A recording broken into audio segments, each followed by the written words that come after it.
Pozdravljeni, dragi gledalci.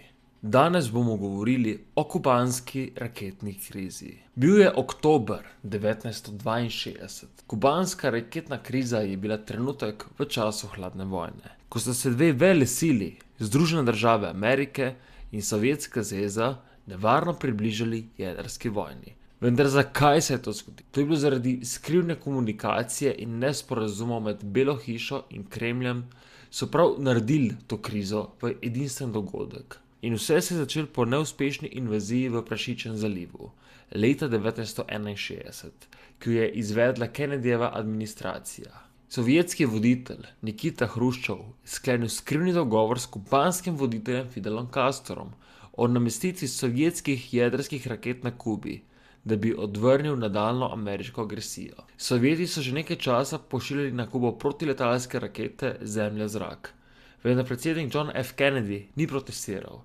Opozoril pa je, da pošiljanje ofenzivnega orožja na Kubo bo povzročilo resne posledice. 14. oktobra so ameriška vohunska letala U-2 posnela fotografije gradbišč za srednjega in daljšega dosega balistične jedrske rakete na Kubi. Hruščov, ki je obljubil, da ne bo pošiljal ofenzivnega orožja na Kubo, je lagal. Da bi se spopadli s to krizo, je Kennedy oblikoval posebno skupino, imenovano Izvršni odbor Sveta za nacionalno varnost, EXCOM. Sprva so razmišljali o bombardiranju Kube in potekale so razprave o obsegu napada. Predsednik se je odločil za srednjo pot in 22. oktobra odredil pomorsko karanteno Kube.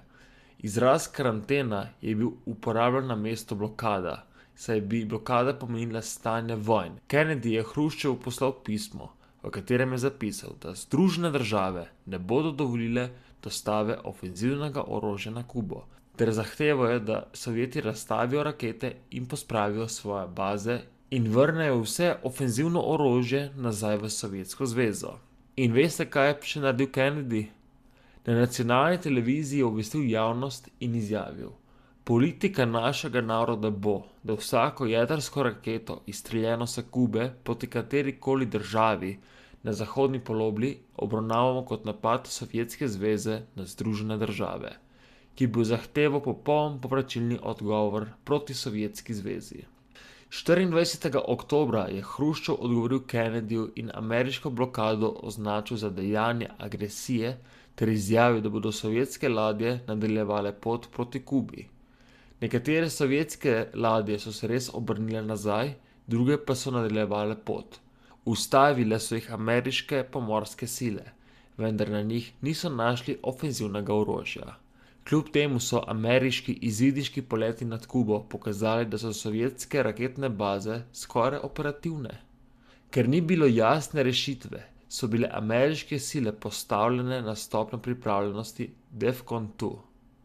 26. in 27. oktobra je Hruščov Kennedyju poslal sporočilo, v katerem je zapisal, da bo Sovjetska zveza odstranila rakete s Kube v zameno za ameriško obljubo, da ne bo napadla otoka. Rešitev se je zdaj morda marsikomu zdi zelo blizu, vendar na to je Hruščov poslal še drugo pismo, ki je ponovno sprožilo razprave. Zahtevajo tudi odstranitev ameriških raket Jupiter iz Turčije.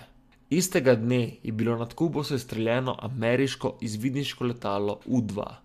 Kennedy se je pripravil na napad na Kubo v nekaj dneh, medtem ko so še iskali diplomatsko rešitev.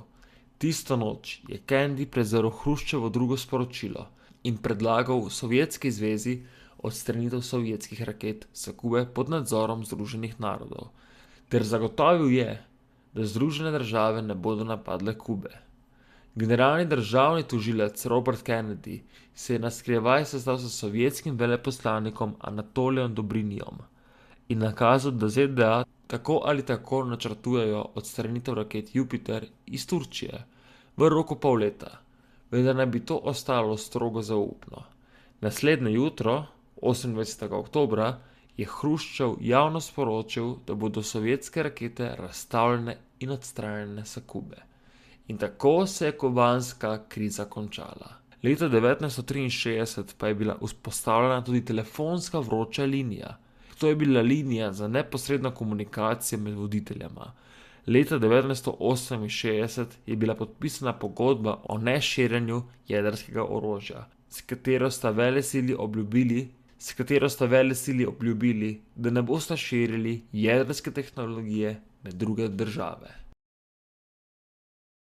Hvala, da si gledal do konca. Če želiš podpreti moje delo, lahko postaneš član kanala ali doniraš.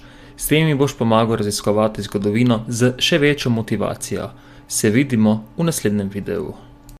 Upam, da vam je bil današnji dokumentarec všeč. Če vam je bil všeč, pritisnite like in se naročite. Hvala in lep dan.